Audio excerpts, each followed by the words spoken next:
Hello everyone, कैसे हैं। तो हम लोगों ने जो पिछले वीडियो में डिस्कस किया था BHDLA 135 का दो क्वेश्चन हम लोगों ने डिस्कस किया था। आज के इस वीडियो में हम लोग 3 क्वेश्चन डिस्कस करेंगे और उसके बाद हम लोग आगे बढ़ेंगे। ठीक है, आज का जो डिस्कशन होगा वो बस 3 ही क्वेश्चन का होगा। तो चलिए देखते हैं वो 3 क्वेश्चन कौन से हैं और उसको हम लोग अच्छे से देख लेते हैं, एनालिसिस कर लेते हैं। तो हमारा जो तीसरा क्वेश्चन है दोस्तों वो ये है कि देवनागरी लिपि में वर्गों के मानक रूप को स्पष्ट कीजिए। ठीक है, तो यहाँ पे ये कहा जा रहा है कि देवनागरी लिपि में जो वर्ण लिखे गए हैं उसके मानक स्वरूप क्या है उसको हम लोगों को बताना है। ठीक है, तो हम लोग इसकी चर्चा कर लेते हैं। क्वेश्चन नंबर 3 है ये। स्टार्ट करते हैं हम लोग।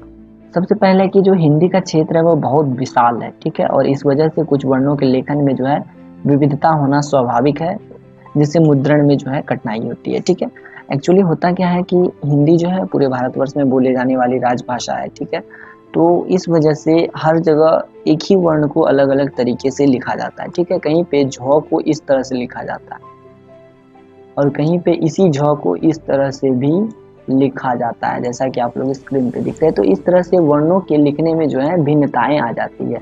इससे मुद्रण में अर्थात जो बुक प्रिंटिंग होती है या फिर किसी भी तरह का मुद्रण टंकन आदि का काम जो होता है उसमें थोड़ी कठिनाई होती है। ठीक है, तो इस वजह से लोगों को सीखने और सिखाने में भी कठिनाई का सामना करना पड़ता है। और कंप्यूटर जो है आजकल का एक बहुत बड़ा साधन है जिसके माध्यम से शब्दों का संयोजन किया जाता है। ठीक है, पहले जो है यही मुद्रण का काम जो है टाइपराइटर पे किया जाता था, परंतु अभी जो है यह काम कंप्यूटर पे होने लगा है।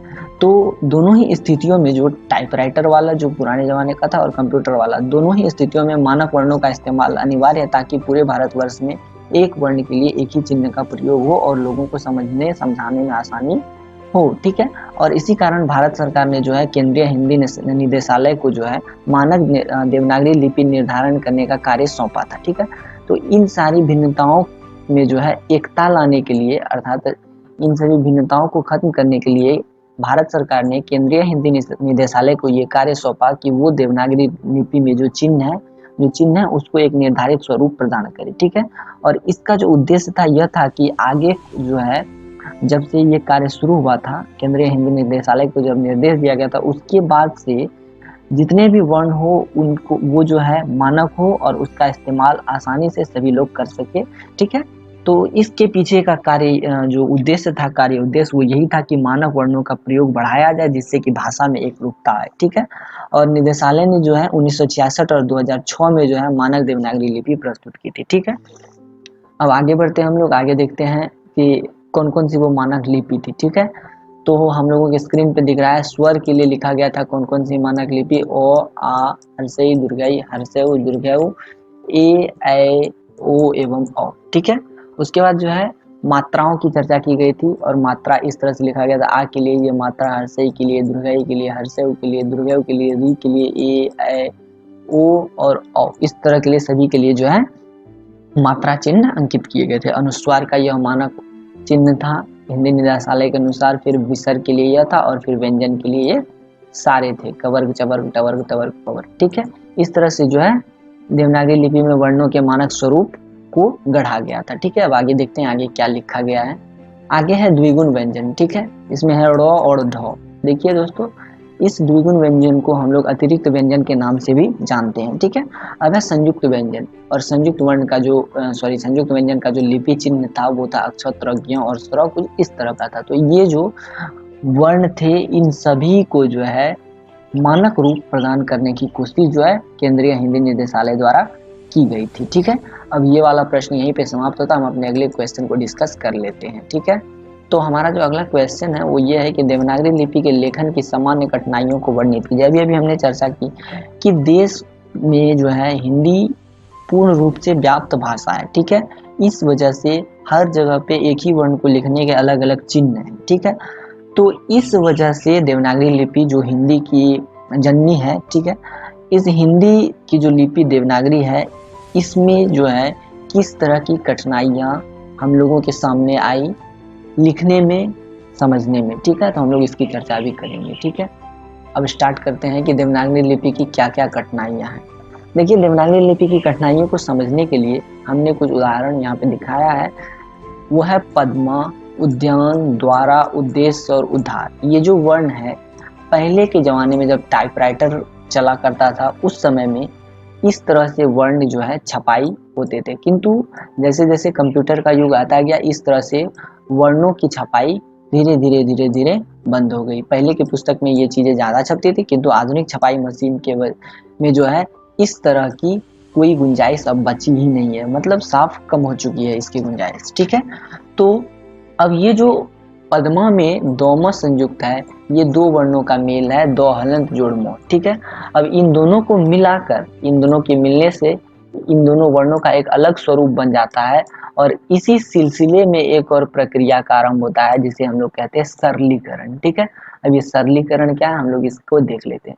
तो अब यही शब्द पद्मा जो है अब इस तरह से एक नए शब्द के रूप में हम लोगों के सामने उभर कर आता है। ये उद्यान कुछ इस तरह से आता है हम लोगों के सामने, ठीक है, और ये द्वारा कुछ इस तरह से आता है। ठीक है, अब ये उद्देश्य जो है कुछ इस तरह से आता है हम लोगों के सामने, और ये उद्धार जो है कुछ इस तरह से आता है। ठीक है, तो पुराने जमाने में जो थे इस तरह से लिखे जाते थे, और वर्तमान समय में छपाई मशीन में परिवर्तन आने के साथ साथ इन शब्दों का जो छपना बंद हो गया और धीरे धीरे इस तरह के शब्दों का निर्माण आरंभ हो गया, और इसी प्रक्रिया से सरलीकरण की शुरुआत हुई। ठीक है, अब देख लेते हैं आगे क्या लिखा गया है और क्या समझाया जा रहा है। अब देखिए हुआ क्या कि इस सरलीकरण को मूर्त रूप देने के लिए हलंत चिन्ह का आविष्कार किया गया। हलंत चिन्ह कुछ इस तरह की तिरछी रेखा होती है। ठीक है, ये जो तिरछी रेखा मैं खींच रहा हूँ यही हलंत चिन्ह कहलाता है। ठीक है, और इसके प्रयोग से क्या हुआ कि संयुक्त वर्ण बनने लगे और यही संयुक्त वर्ण कहलाने लगे। ठीक है, अब निदेशालय जो थी केंद्रीय हिंदी निदेशालय, उन्होंने संयुक्त वर्ण बनाने के लिए भी कुछ अपने सुझाव दिए थे, और इस वजह से जो है लेखन विधि और मुद्रण आदि जो है सरल हो गए। ठीक है, अब देख लेते हैं किस तरह की वो विधि थी, कौन कौन से सुझाव केंद्रीय हिंदी निदेशालय ने दिया था। ठीक है, तो संयुक्त वर्ण बनाने के लिए केंद्रीय हिंदी निदेशालय ने र री से बनने वाले संयुक्त व्यंजनों के निम्न रूप को स्वीकार किया, जैसे क्रम, श्रम, तर्क, ड्रामा, बर, रुपया। तो र के लिए यहाँ देखिए र से जो संयुक्त वर्ण बनेगा, अर्थात जैसे हम लोग कहरसू कु लिखते हैं तो कुछ इस तरह से लिखते हैं, कदुर्गु का कु लिखते हैं तो कुछ इस तरह से लिखते हैं। ठीक है, किंतु हम लोग रू लिखते हैं तो इस तरह से नहीं लिखते हैं, हम लोग लिखते हैं रू को इस तरह से। ठीक है, तो यही जो है मानक स्वरूप में केंद्रीय हिंदी निदेशालय द्वारा र से बनने वाले संयुक्त वर्ण के लिए की गई थी। ठीक है, र से बनने वाले, ठीक है, र से बनने वाले संयुक्त वर्ण को कुछ इस तरह से स्वीकार किया गया था। कैसे, तो क्रम में जैसे ये जो चिन्ह लगाया गया है ये वाला मैं आप लोगों को दिखा देता हूँ, ये जो चिन्ह था यही जो है रो है, रो का आधा भाग यही है। जैसे हम लोग किसी चीज के लिए लिखते हैं, जैसे हम लोग लिखते हैं वक्ता। ठीक है, तो वक्ता में क्या होता है, आधा क का भाग तो हमें दिख जाता है किंतु क्रम में नहीं दिखता है। तो क्रम का जो आधा भाग है वो इसी रूप में केंद्रीय हिंदी निदेशालय द्वारा स्वीकार की गई थी, इस तरह की रेखा के रूप में, अर्थात रो आधा रो का प्रयोग हम लोग इसी रेखा से करेंगे। ठीक है, अब इसी तरह जो है हम लोग दूसरे व्यंजन वर्णों या स्वर वर्णों के सुझाव को भी देख लेते हैं जो कि केंद्रीय हिंदी निदेशालय द्वारा दिया गया था। ठीक है, इन सारे वर्णों को जो आप देख रहे हैं, इन सभी वर्णों के लिए भी केंद्रीय हिंदी निदेशालय ने अपने कुछ अमूल्य सुझाव जो है लोगों के सामने रखे, कुछ निर्देश लोगों के सामने रखे। वो निर्देश क्या थे कि इस तरह के जो भी वर्ण है जिसमें खड़ी पाई मतलब दिखती है, जैसे गो, फिर घो, अब कैसे कौन सी खड़ी पाई है मैं वो आप लोगों को दिखा देता हूँ। देखिए ये वाली जो लाइन है इसमें ये, लो में ये, ताल वो में ये, तालब स्व में ये, दंत स्व में ये और अक्षर में ये सारी खड़ी पाई है। जब हम लोग इन सभी वर्णों से किसी संयुक्त वर्ण का निर्माण करते हैं, ठीक है, जैसे गो में ये है और घो में ये है, तो सभी के संयुक्त वर्ण के निर्माण के समय हम लोग इन खड़ी पाई को हटा देते हैं। ठीक है, और हटा देने के बाद क्या करते हैं वो देखते हैं। जैसे हम लोग एक उदाहरण लेते हैं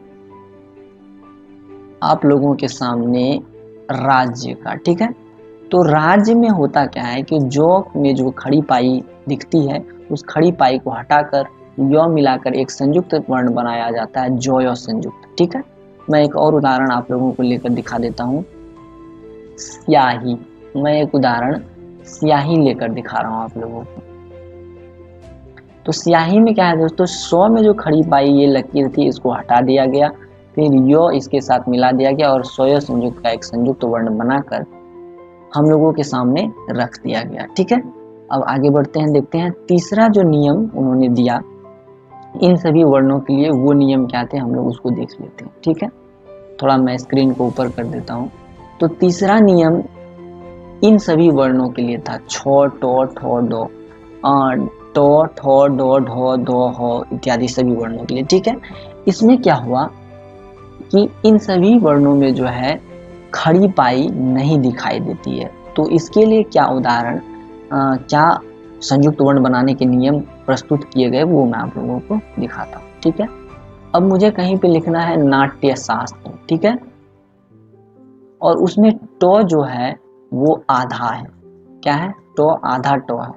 तो उसके लिए मुझे क्या करना है, इसके नीचे एक तिरछी रेखा अर्थात हलंत लगा देना है, और हलंत लगाकर इस तरह के जैसे टोय संयुक्त शब्द का एक संयुक्त शब्द वर्ण जो है निर्माण किया जाता है। तो इस तरह के जो वर्ण हैं जिसमें कि खड़ी पाई नहीं पाई जाती है उसमें संयुक्त वर्ण बनाने के लिए हम लोग हल चिन्ह का प्रयोग करते हैं, अर्थात हलंत चिन्ह का प्रयोग करते हैं। किंतु जिस वर्ण में खड़ी पाई दिखती है उस वर्ण से हम लोग खड़ी पाई को हटाकर संयुक्त वर्ण का निर्माण करते हैं। इस तरह से ये क्वेश्चन क्लियर हुआ। हम लोग आगे बढ़ते हैं और अपने 5वें नंबर और लास्ट नंबर के क्वेश्चन को चेक कर लेते हैं। इसके बाद ये वीडियो यहीं पे समाप्त हो जाएगा और अगले वीडियो में हम लोग पूरे अच्छे से 5-7 क्वेश्चन को डिस्कस करेंगे। ठीक है, अब हमारा जो 5वां नंबर क्वेश्चन है वो ये है कि सरलीकरण की प्रक्रिया के संदर्भ में वर्तनी की चर्चा कीजिए। ठीक है, तो यह क्वेश्चन ये कहना चाह रहा है कि सरलीकरण की जो प्रक्रिया आरंभ हुई थी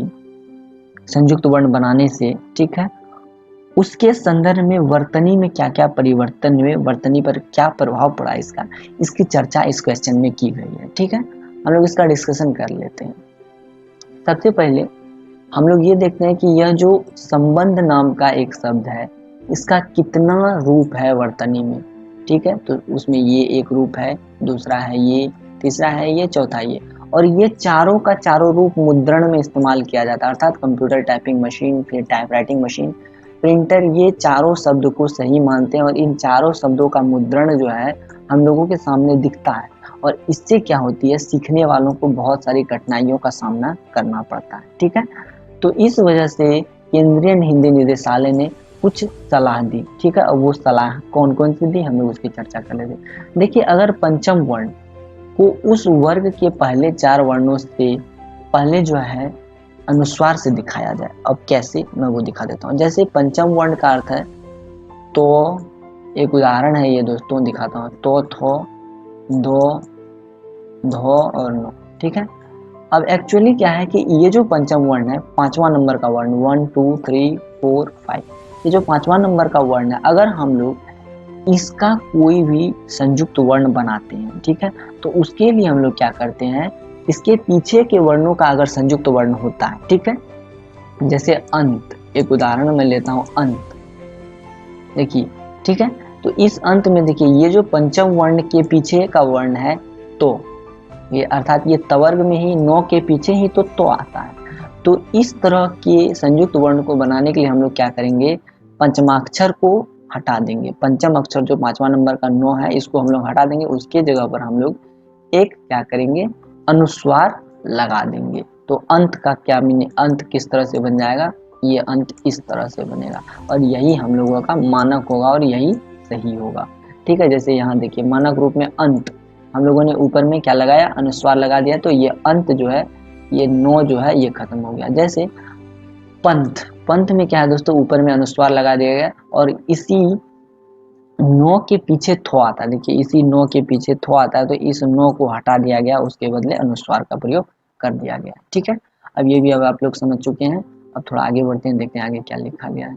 अब इस तरह के वर्ण प्रयोग से जो है संयुक्त वर्ण को बनाने से वर्णों और संयुक्त वर्णों में एक रूपता तो आ गई, ठीक है, सरलता तो आ गई, लेकिन एक और चीज केंद्रीय हिंदी निदेशालय ने बताया कि इस तरह के वर्ण बनाने के समय अगर ऐसा होता है कि 5 वर्णों में से जो पंचम वर्ण होगा, ठीक है, उसके संयुक्त वर्ण बनाने के समय अगर उसके पीछे कोई ऐसा वर्ण रहता है, ठीक है, जो कि उस वर्ग का नहीं है, तो हम लोग उस जगह पे अनुस्वार का प्रयोग नहीं करेंगे। जैसे कि यहाँ पे पुण्य है, ठीक है, और यहाँ देखिए ये जो पुण्य है, ये जो नौ है, आधा नौ, इसके पीछे का जब हम लोग इसका संयुक्त रूप बनाते हैं तो यह जो है उसके पीछे का वर्ण नहीं है, ठीक है। टो, ठो, डो, ढो एवं नो, ये देखिए नौ के पीछे का कोई भी वर्ण जो है यहाँ पे नहीं है, जैसे नो और यो में।